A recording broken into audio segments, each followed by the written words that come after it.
Hola, bienvenidos mis queridos amigos a una nueva noche de insomnio y de misterios. Así empieza Historias para no dormir.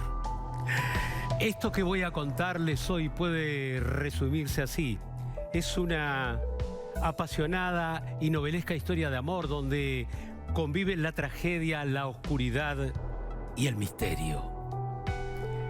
Yo alguna vez viajaba entre Córdoba y Altagracia cuando vi a la derecha ese obelisco de granito en la ruta, en pleno campo. ¿Qué es esto?, me pregunté. Y era una tumba, sí, construida en hierro, cemento y mica, con forma, esto era lo curioso, con forma de ala de avión gigantesca que un señor llamado Raúl Barón Visa mandó a construir como faraónico homenaje a su esposa Miriam Stafford, que había muerto piloteando un avión en aquellos tiempos en que las mujeres ni se animaban a usar pantalones. Fue así que ingresé en ese país complejo, sin territorialidad, ni gobierno, ni preceptos, ni razón. En ese país donde la difusa comarca está impregnada del amor, esa inexplicable emoción, sin dudas, la más intensa de toda la vida. Mirando ese monumento funerario, me pregunté, recuerdo, ¿qué clase de amor habrá vivido esa pareja como para que el paso de los años no destruya el recuerdo? ¿Qué clase de pasión llevó a ese hombre a levantar esa mole de 170 toneladas de peso y 82 metros de altura? Recordemos que el obelisco de Buenos Aires se yergue a solo 67 metros de altura. El hilo conductor de esa historia fue un personaje fascinante como contradictorio, violento, depresivo y pasional, que todavía hoy, a 57 años después de su desaparición física, sigue envuelto en un aura de misterio.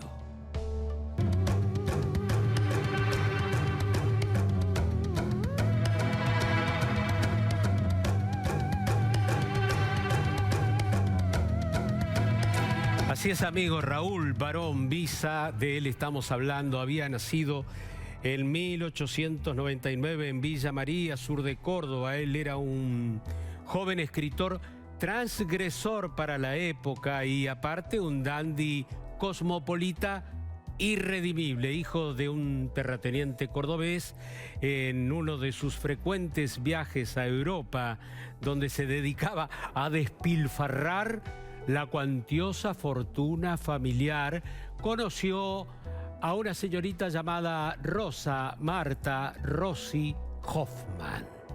Ella era una joven nacida en Berna, Suiza, como se ve, de deslumbrante belleza, que había estudiado actuación en Viena y que con el nombre artístico de Miriam Stafford protagonizó algunas películas como Starlet, que son las estrellitas jóvenes y en ascenso en el cine alemán, entre ellas La Duquesa de Chicago y Póker de Ases.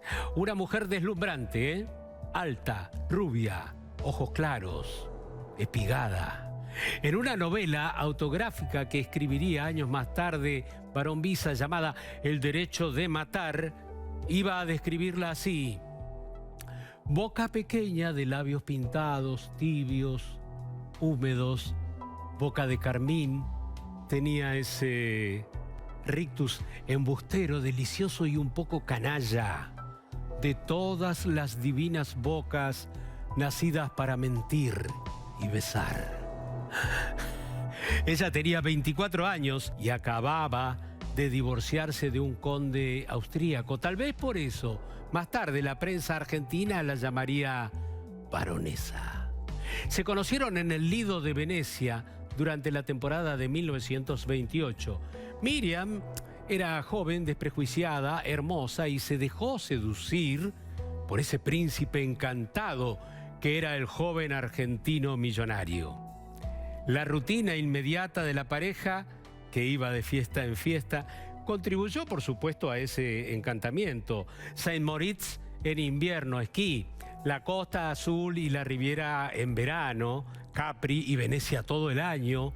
Vacaciones que, claro, eran financiadas desde Córdoba por Wilfried Barón, el padre de nuestro personaje, que había amasado una fortuna con campos de ganado en La Pampa, grandes cultivos de olivares en la provincia de Córdoba, además de explotar minas de wolframio y bismuto.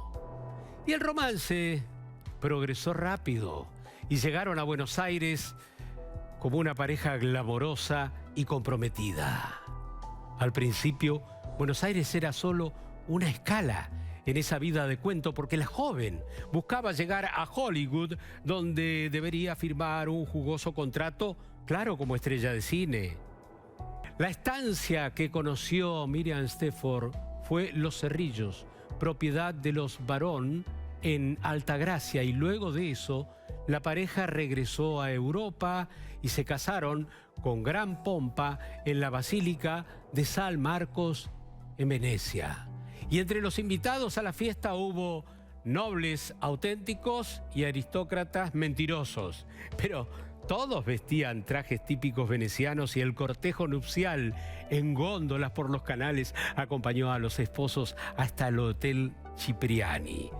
3 años más tarde, en París, Miriam prometió a Barón Visa, que ya tenía 30 años de edad, que iba a abandonar la actuación, pero no la vida aventurera. Y entonces, al regresar a la Argentina, vivieron en un palacio frente a la Plaza Francia y ella alternaba equitación en los bosques de Palermo con veladas en el Teatro Colón, donde exhibía pieles y gasas, brazaletes de oro diseñados por Cartier y un anillo que tenía engarzado un diamante de 45 quilates que le había regalado su marido. Así de inquieta y veleidosa, un día descubrió la magia del vuelo. Y en un campo de Castelar empezó a tomar clases de pilotaje con Ludwig Fuchs, un ex piloto de la Primera Guerra Mundial que había volado en la célebre escuadrilla del Barón Rojo, el as alemán Manfred von Richthofen. Y en solo 2 meses, y vale decirlo, pocos días antes de su muerte, obtuvo su brevet de piloto. Barón Visa le compró un biplaza alemán de ala baja, construido en madera de pino y con un motor Siemens de 80 caballos de fuerza, al que ella bautizó Chingolo. Por ser una novata no podía llevar pasajeros, de modo que Fuchs, su instructor, se anotó como piloto y ella como pasajera, pero en los hechos, ella fue el piloto. Antes de continuar, hay que hablar de Barón Visa y su rosario de irreverencias públicas y privadas, su condición de blasfemo y de escritor maldito de ideas anticlericales. Raúl Barón Visa, hijo del millonario Wilfried Barón, descendiente de franceses, y de la tucumana, hija de españoles, Catalina Visa, pasó por todas las desmesuras de la vida. Léase: playboy, militante revolucionario, preso político, duelista, alcohólico y suicida. Había estudiado algunos años en Harvard, pero básicamente los 20 años que pasó fuera del país fueron una fiesta eterna de noche y placeres en la vieja Europa. Y la Stafford no se quedaba atrás, era extrovertida, osada y enigmática. Juntos, aventureros extravagantes y pólvora pura. Y puro escándalo. En el Buenos Aires de 1930 se cuenta, por ejemplo, que Miriam llegó una vez a una fiesta en el Hotel Plaza con los 2 brazos cubiertos con diamantes que Visa le había regalado. Él, Él era un provocador acostumbrado a que se obedezca cada uno de sus caprichos. Por ejemplo, en las fiestas que organizaba, que eran muchas por semana, obligaba a sus amigos ricos a vestirse, por ejemplo, de pobres inmigrantes. Provocador. Llevaron juntos una vida sociable y lujosa, donde no faltaron para nada los escándalos, las peleas en público y las reconciliaciones amorosas. Una relación apasionada y a la vez tóxica que no llegó a durar, amigos, 2 años. Porque cuando Miriam Stafford abandonó este mundo, él fue blanco de las sospechas. Rumores negros, llamadas telefónicas que lo culpaban de la muerte de su esposa. Nada, sin embargo, nos impide creer que no amara apasionante a Miriam Stafford, a la intrépida compañera. Porque, por ejemplo, al enterarse de la tragedia, Barón Visa llevó un arma hacia su cabeza, pero el secretario logró arrebatársela a tiempo para impedir que se quite la vida. Bueno, eso dijeron en la gente de su círculo. ¿Será cierto? ¿Lo hubiera hecho? Es un enigma. Pero el dato no es menor y ya se verá por qué. Y si no, ahí está la tumba que representa el ala del avión que mandó a construir en su estancia de Altagracia como tributo a su enamorada. Así empezó esta historia, ¿cierto? ¿De quién fue la idea? Me pregunto, de recorrer las 14 provincias argentinas que había en ese momento, porque lo demás eran territorios nacionales, ¿no? En un raid aéreo que quería hacer un récord a bordo de un frágil avión al que la pareja bautizó el Chingolito, o el Chingolo. ¿De él? ¿Fue idea de ella? Miriam pilotearía ese avión. Si lograba la hazaña, sería la mujer más audaz de su tiempo. La Stafford era una excéntrica que quiso tener su lugar en la historia. Ella estaba en boca de todo el país porque aterrizaba en rutas polvorientas para volver a despegar, desafiando el azote de tormentas y huracanes en un pequeño avión forrado solo con tela. Era linda y famosa y por lo tanto se sentía inmortal. No había aeródromos en las polvorientas provincias, pero no importaba. Cada vez que descendía en los caminos con su overol blanco manchado por los gases del escape y su sonrisa de pantera, había decenas de mecánicos ocasionales para reparar el avión maltrecho por los golpes. Para ayudarla hacían fila. Hasta Corrientes, Miriam y Fuchs habían volado bajo cielos tormentosos y tuvieron un problema de combustible que los obligó a aterrizar de emergencia en plena selva. En Santiago del Estero tuvo la certeza de que iba a ser un raid de riesgo. El motor empezó, como se dice, a ratear. No andaba del todo bien. Segundo aviso. En Salta tuvo un presagio. Los vientos laterales le desacomodaron el Chingolo y al aterrizar, una de las alas chocó contra la tierra. El avión giró sobre sí mismo, destruyó todo el tren de aterrizaje y después el ala, que había quedado entera, terminó por clavarse de punta con el morro enterrado en un arenal. Abusaba de su fuerte Miriam. El avión quedó inutilizable. Todos pensaban que la aventura terminaría allí, pero no. Caprichosa como era, ella redobló la apuesta y mandó a pedir a su esposo otro avión para seguir intentando el récord. Barón Visa no dudó y le envió otro más frágil y más pequeño, el Chingolo II, para que vaya con paso seguro hacia la gloria o hacia la muerte.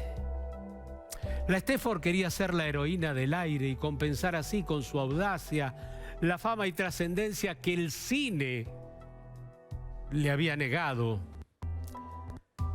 o que su marido le había negado, ¿no? Recuerdo haberme parado alguna vez frente al monumento allí en Altagracia.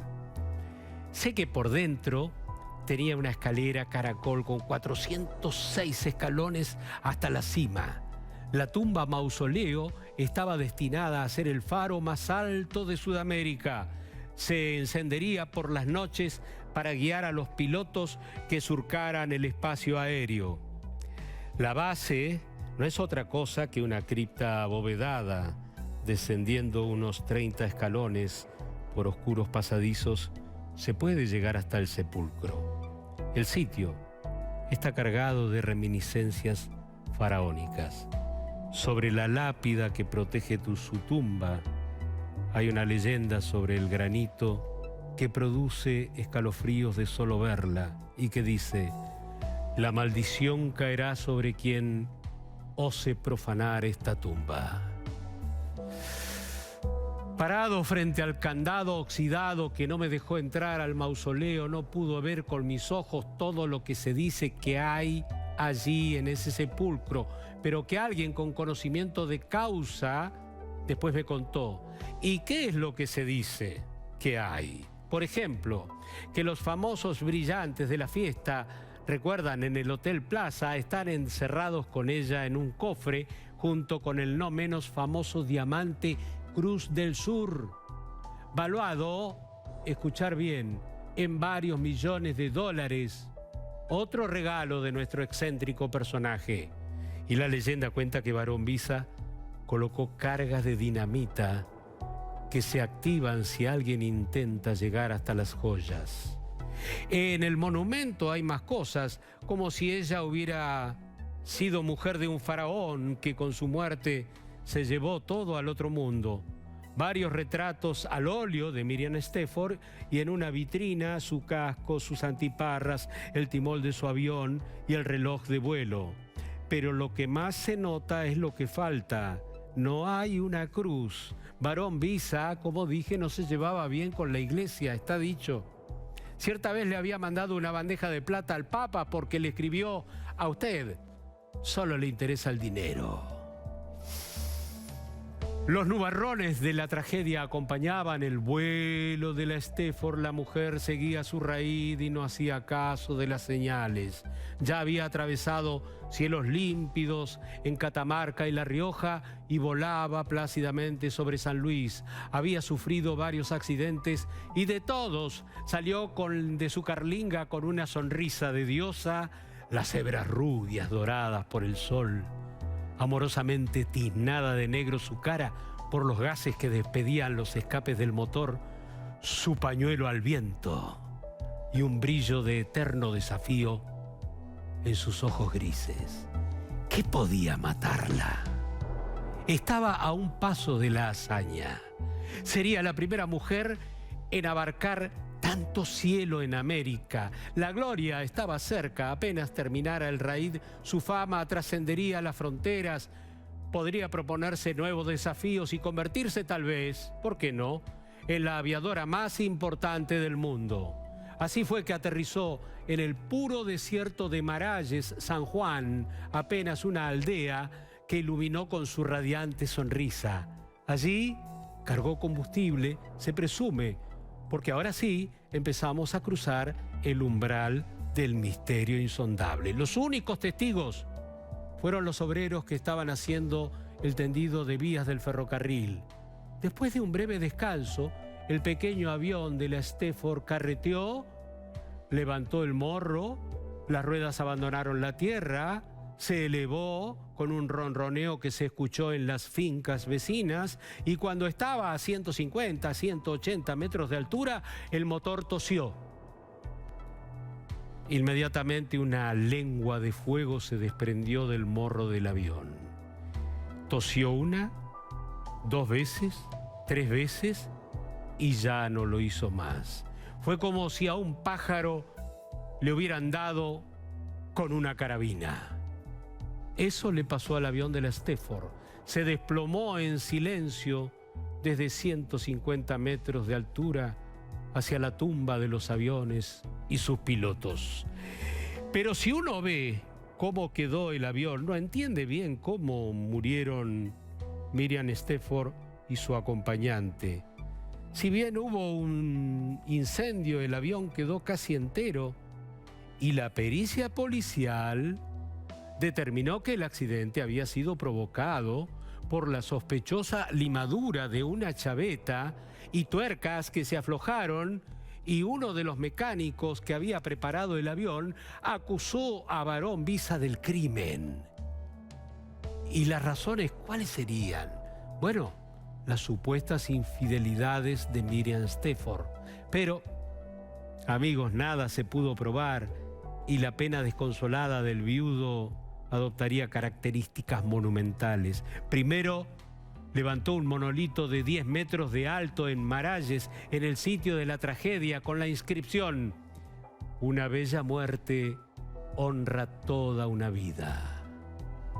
Cuando se repuso de la tragedia, Barón Visa hizo el monumento más alto que jamás se construyó en homenaje a mujer alguna.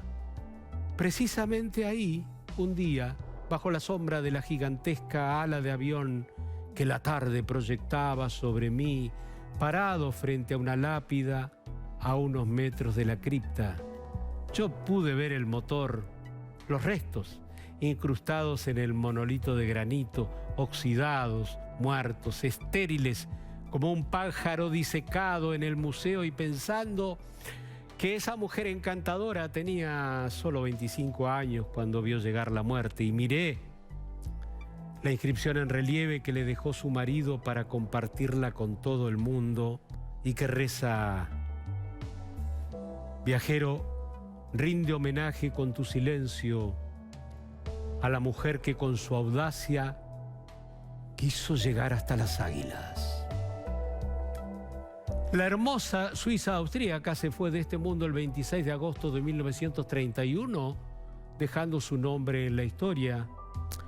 De alguna manera, como ella quería, fue la primera mujer que murió piloteando un avión en Sudamérica. ¿Todo terminó, me pregunto, con ese monumento al muerto en las estancias Los Cerrillos? No. Por cierto, el corazón de Barón Visa se encaminó al de otras mujeres con el mismo resultado: la tragedia. Ese monumento funerario que está en el camino que me lleva de Córdoba a Carlos Paz fue inaugurado en 1935 por el entonces gobernador radical de Córdoba, Amadeo Sabatini. En ese momento, él no sabía que iba a transformarse en el segundo suegro del escandaloso Barón Visa.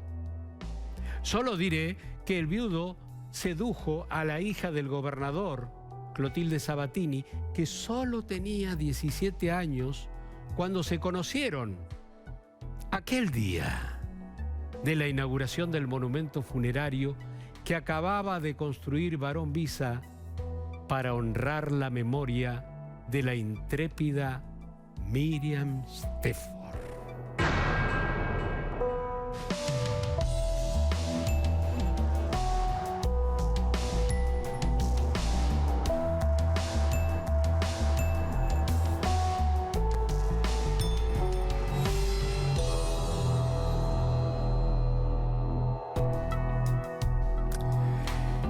Intriga, sospecha, tragedia, aventura. Qué buena historia, ¿no? La de Miriam Stafford y el Barón Visa. Pero la vida de Barón Visa siguió, y la misteriosa enfermedad que lo llevaba a iniciar y sostener amores contrariados con desenlaces desgraciados también. En 1935 se unió con Clotilde Sabatini, hija del poderoso y legendario gobernador de Córdoba, personaje legendario, como decía, del radicalismo. Clotilde tenía solo 17 años cuando se enamoró de Barón Visa, noviazgo que la familia de la novia no aprobaba en absoluto, y el severo padre menos que nadie. El impulsivo Barón Visa, acostumbrado a hacer lo que quería, ¿qué hizo entonces?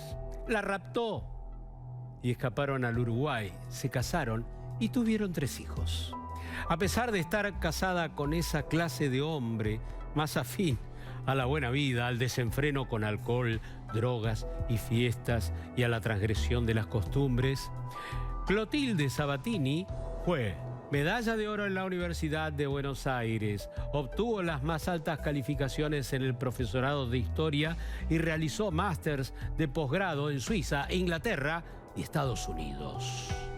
La primera separación del matrimonio ya se produjo en 1950. Clotilde, harta del carácter irascible de su marido, abandonó Buenos Aires y se refugió en la casa paterna de Córdoba.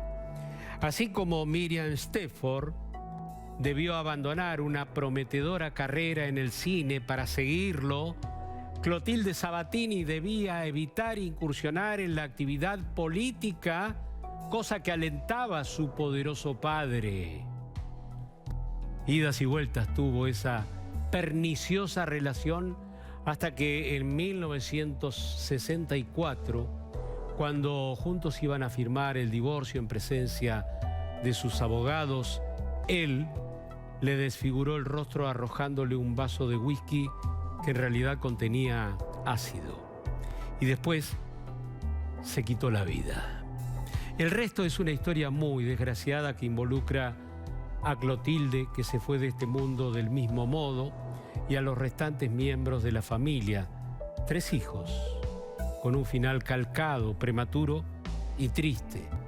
Porque lo que acabo de contar es un misterio, sí, pero circular, porque muchos años después trasladaron el cadáver de Barón Visa hasta la estancia Los Cerrillos de Alta Gracia y depositaron sus cenizas bajo un olivo al pie del mausoleo de Miriam Stafford.